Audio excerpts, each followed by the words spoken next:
प्यारे विद्यार्थियों, आप देख रहे हैं प्री बोर्ड परीक्षा का 2021-22 के लिए सामाजिक विज्ञान का पेपर 10th क्लास का। तो चलिए इसके क्वेश्चंस देखते हैं। काफ़ी इंपॉर्टेंट क्वेश्चंस रहेंगे आपके लिए। सारे पेपर्स जितने भी सॉल्व किए जा रहे हैं, आइदर वो आपके मॉडल पेपर्स हों या प्री बोर्ड पेपर्स हों, बहुत सारे मैंने क्वेश्चंस पेपर सॉल्व किए हैं जो आपको पूरे यूट्यूब पे कहीं नहीं मिलेंगे। तो उनको देखिए ज़रूर, ताकि आपके एग्ज़ाम बेहतर हो सकें और बहुत अच्छा रिजल्ट आप बना। पहला क्वेश्चन जो है, वन में किस राज्य में काली, तो यहाँ पे वन नहीं है, निम्न में किस राज्य में काली मृदा मुख्य रूप से पाई जाती है? तो आपका आंसर जो हो जाएगा वो हो जाएगा महाराष्ट्र। नेक्स्ट जो क्वेश्चन है, इसमें भारत में वन्य जीव सुरक्षा अधिनियम कब पारित हुआ? तो 1972 को इसको पारित किया गया था। अगला जो क्वेश्चन है, निम्नलिखित में से किस देश को सभ्यता का पालना कहा जाता है? तो ये क्वेश्चन बार बार कराया है मैंने, यूनान को। नेक्स्ट क्वेश्चन है, औद्योगिक क्रांति सर्वप्रथम कहाँ प्रारंभ हुई? तो सभी को पता है, इंग्लैंड में हुई थी। उसके बाद में नेक्स्ट जो क्वेश्चन है, सिंगली से या सिंगली जो है श्रीलंका में कब राजभाषा घोषित की गई? यहाँ पे थोड़ा सा यहाँ पे मिस्टेक है प्रश्नों में, तो कोई दिक्कत नहीं है। 1956 में जो है इसको घोषित कर दिया गया था राजभाषा, क्योंकि इसका जो समुदाय था काफ़ी बड़ा था। इसके बाद में भारत में सबसे कम साक्षरता दर कहाँ है? तो बिहार में सबसे कम साक्षरता दर है। उसके बाद में आते हैं नेक्स्ट क्वेश्चन की तरफ। रिक्त स्थानों की पूर्ति करनी है। वे संसाधन जो निर्मित वस्तुओं से बने होते हैं, यहाँ पे निर्मित नहीं है, निर्जीव है। ये निर्जीव वस्तुओं से बने होते हैं, अजैव संसाधन कहलाते हैं। नेक्स्ट जो क्वेश्चन है, जल एक खालिस्तान योग्य संसाधन है? तो जल एक चक्रीय या नवीनीकरण योग्य संसाधन। ठीक है। अगला जो है, कर्तन दहन प्रणाली को छत्तीसगढ़ में खालिस्तान कहा जाता है? तो छत्तीसगढ़ में इस प्रणाली को दीपा कहते हैं। उसके बाद में आपका असहयोग खिलाफत आंदोलन जो है खालिस्तान में शुरू हुआ। तो ये दो आंदोलन एक साथ थे, तो इनको अब माना जाता है 1920 में इनकी शुरुआत हुई थी। इसलिए 1919 से 1921 तक ये जो आंदोलन है ये चले थे, लेकिन मिड में इनको माना जाता है कि 1885 में यूरोप के ताकतवर देशों की खालिस्तान में बैठक हुई। तो बर्लिन में इनकी बैठक हुई थी। उसके बाद में भारत में खालिस्तान सरकार ज़्यादा शक्तिशाली है? तो केंद्रीय सरकार जो है वो ज़्यादा शक्तिशाली है। केंद्र में ही जो है बड़े बड़े लोग बैठते हैं सत्ता के। उसके बाद में खालिस्तान क्षेत्र के श्रमिक वस्तुओं का उत्पाद नहीं करते, तो यहाँ पे उत्पाद नहीं करते, इस तरह से ये बोला गया है। खालिस्तान क्षेत्र के श्रमिक वस्तुओं का उत्पादन नहीं करते, ये होना चाहिए। तो तृतीयक क्षेत्रक है, यहाँ पे वस्तुओं, यहाँ सेवा क्षेत्रक होता है। यहाँ पे वस्तुओं का जो है उत्पादन नहीं, सेवा क्षेत्रक। ठीक है। द्वितीयक क्षेत्रक में वस्तुओं का उत्पादन किया जाता है, प्रथम क्षेत्रक में नहीं किया जाता। सही जोड़ियां बनानी है और बस है। तो सबसे पहले बक्सा टाइगर रिजर्व जो है आपको पता ही होगा कि कहाँ मिला लेना आपको, पश्चिम बंगाल से। तो आप बंगाल से। इसके बाद में नेक्स्ट है, सीमेंट उद्योग जो है सिलिका पे डिपेंड करेगी। उसके बाद में कांडला जो है गुजरात में है, ये एक पोर्ट है।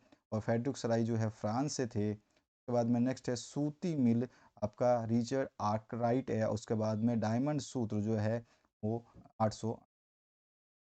यहाँ पे इस तरह से आपको इसको सॉल्यूशन करना था। अगले क्वेश्चन की बात करते हैं। अगला क्वेश्चन है, एक शब्द एक वाक्य में उत्तर देना है। 1 टन इस्पात बनाने में कितने मैग्नीज की आवश्यकता होती है? लगभग 10 किलो जो है मैग्नीज डाला जाता है 1 टन जो है इस्पात बनाने के लिए। मार्टिन लूथर कौन था? तो धर्म सुधारक माने जाते हैं इनको। उसके बाद में आपका श्रीलंका किस वर्ष में स्वतंत्र राष्ट्र बना? तो 4 फरवरी सन में। उसके बाद में सामाजिक विभाजनों का मुख्य आधार क्या माना जाता है या क्या होता है? तो जन्म होता है। ठीक है।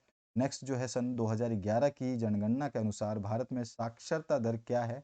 तो इसके अनुसार बिल्कुल जो आप एग्जैक्ट डाटा लिखेंगे 74.04, और एवरेज में अगर आप एवरेज लेके चलते हैं तो 73%। इसके अलावा नेक्स्ट है, किन दशकों में भारत में उद्योगों का उदय हुआ? तो 1950 से 1960 के मध्य जो है इस दशक में उद्योगों का उदय माना जाता है अपने भारत में। इसके बाद निम्नलिखित में से सत्य असत्य छांटने हैं। तो सबसे पहला है, महात्मा गांधी जनवरी 1915 में भारत लौटे, इससे पहले वे इंग्लैंड में थे, तो ये असत्य है। इससे पहले वो दक्षिण अफ्रीका में थे। सन 2008 में नेपाल संघीय लोकतांत्रिक गणराज्य बन गया, तो ये सत्य है। उसके बाद में नेक्स्ट जो है, सामूहिक, यहाँ पर जो है आपका एक सर्वव्यापी विचार है।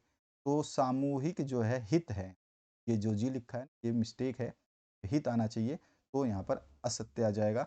अगला जो है, इसमें गरिमा और आज़ादी की चाह ही लोकतंत्र का आधार है, तो ये बिल्कुल सत्य है। क्षेत्रवाद राष्ट्रीय एकता का मूल आधार है, तो ये असत्य है। उसके बाद में हॉलमार्क आभूषणों की गुणवत्ता बनाए रखने वाला प्रमाण है, तो ये भी सत्य है। अगला जो क्वेश्चन है इसमें पूछा गया पहाड़ी क्षेत्रों में मृदा अपरदन को रोकथाम के लिए क्या कदम उठाने चाहिए। तो आपको क्या क्या कदम उठाने चाहिए, इस तरह से हम इसका जो आंसर लिखेंगे तो इसमें क्या करेंगे, पर्वतीय ढालों पर वृक्षारोपण द्वारा जल प्रवाह को रोका या धीमा करके, और समुच्च जुताई द्वारा जल ऊपर से नीचे नहीं प्रवाहित होगा। उसके बाद में पर्वतों पर सीढ़ियाँ बनाकर सीढ़ीदार कृषि करने पर, और बड़े खेतों को पट्टियों में विभाजित करके इन पर घास उगा करके, इत्यादि जो है हम लिख सकते हैं। 6 नंबर का 1 नंबर के क्वेश्चन से ज़्यादा नहीं देना है डिटेल आपको, इतना में बहुत है। उसके बाद में 6 नंबर के बाद में 7 नंबर जो क्वेश्चन है इसमें क्या पूछा गया आपसे, भारत में जो उगाई जाने वाली मुख्य रेशेदार फसलें कौन सी हैं। तो रेशम, जूट, कपास जो है ये मुख्य फसलें हैं। उसके बाद में आपसे पूछा गया है जाबर कौन था। तो जाबर जो है उद्योगपतियों द्वारा जॉब की मतलब भर्ती के लिए जाबर रखे जाते थे। जाबर कोई पुराना और विश्वस्त कर्मचारी होता था। वह अपने गांव से लोगों को लाता था, उन्हें काम का भरोसा देता था, उन्हें शहर में जमने के लिए मदद करता था, और मुसीबत में पैसे से भी मदद करता। तो इस तरह से आप इस जाबर का जो है लिख सकते हैं। बाद 9वां जो क्वेश्चन है इसमें पूछा गया है, चैप बुक गुटका से क्या आशय है। तो पॉकेट बुक के किताब के आकार के लिए इस्तेमाल किया जाने वाला शब्द, इन्हें आमतौर पर फेरी वाले बेचते थे। ये 16वीं सदी की क्रांति के समय से लोकप्रिय हुए थे, उन्हें ही चेक बुक गुटका कहा जाता था। ठीक है, तो ये 9th क्वेश्चन का आंसर हो गया। अगले क्वेश्चन की बात करते हैं 10वां। अफ्रो अमेरिकन कौन थे या अमेरिकी कौन थे, इसका आंसर बताना है। उसके बाद में 11वां क्वेश्चन आपके सामने है सारे क्वेश्चंस। आप कैसे कह सकते हैं कि लोकतांत्रिक सरकार जो है वैध होती है, वस्तु विनिमय क्या है। ये सारे क्वेश्चंस जो हैं मैं ऑलरेडी सामाजिक विज्ञान का प्री बोर्ड का और मॉडल पेपर्स जो हैं उनमें करवा चुका हूं। तो वहां से आप इनके आंसर्स देख सकते हैं। नीचे एक रिबन चल रही है जिसमें आपको बताया गया है कि प्ले लिस्ट में आपके सारे सॉल्यूशंस अवेलेबल हैं। तो उस प्ले लिस्ट को विजिट करिए, तभी जाके आपको इनके सॉल्यूशंस मिलेंगे। जो सॉल्यूशंस हम ऑलरेडी कर चुके हैं उसको बार बार हम रिपीट नहीं करेंगे, आपको उन पेपर्स को देखना होगा जिससे इन सॉल्यूशंस को आप पा सकते हैं। वस्तु विनिमय क्या है ये भी बताया है। राष्ट्रीय बहुराष्ट्रीय कंपनियों से क्या समझते हैं ये भी बताया। एकाधिकार क्या होता है ये भी बता दिया है। हमें खनिजों के संरक्षण की आवश्यकता क्यों होती है ये भी बताया है। स्पष्ट कीजिए कि कृषि और उद्योग किस प्रकार साथ साथ बढ़ रहे हैं। ब्रिटेन की महिला कामगारों ने स्पिनिंग जेनी मशीनों पर हमले क्यों किए ये भी बता दिया है। क्या पलीय व्यवस्था प्रजातंत्र के लिए अनिवार्य है। भारत के मानचित्र में बोकारो कोयला क्षेत्र और सेन पीत तेल शोधक कारखाना, प्राकृतिक गैस उत्पादक क्षेत्र, तारापुर अणु विद्युत ग्रह, ये आपको दर्शाने हैं। मानचित्रों का कार्य भी हमने बताया है, उनको जरूर देखिए। 20वां क्वेश्चन है, नमक यात्रा की चर्चा करते हुए स्पष्ट करें कि उपनिवेशवाद के खिलाफ प्रतिरोध का एक असरदार प्रतीक था। उसके बाद में 21 नंबर है, भारतीय प्रजातंत्र की सफलता के बाधक प्रमुख तत्वों को आपको लिखना है, यानी कि समझाना है।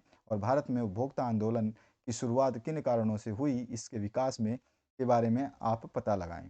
तो इस तरह से ये क्वेश्चन पेपर था जिसके सॉल्यूशंस मैंने आपको बता दिए। ऊपर की तरफ सारे सॉल्यूशंस है, और जो बड़ी ये क्वेश्चन है इनके सॉल्यूशंस दूसरे पेपर में करवा दिए गए हैं। उन पेपर्स को देख लीजिए, उसमें सारे क्वेश्चंस मिल जाएंगे। तो आशा करता हूँ इस वीडियो से आप लोगों को हेल्प मिलेगी और सारे के सारे सॉल्यूशंस आपको मिल चुके हैं। और जितनी जल्दी लाइक शेयर सब्सक्राइब करते रहेंगे, शेयर करते जाएंगे, उनके आप सभी के पेपर्स को अपलोड करते जाएंगे हम सॉल्यूशन के साथ। Thank you very much, have a good day.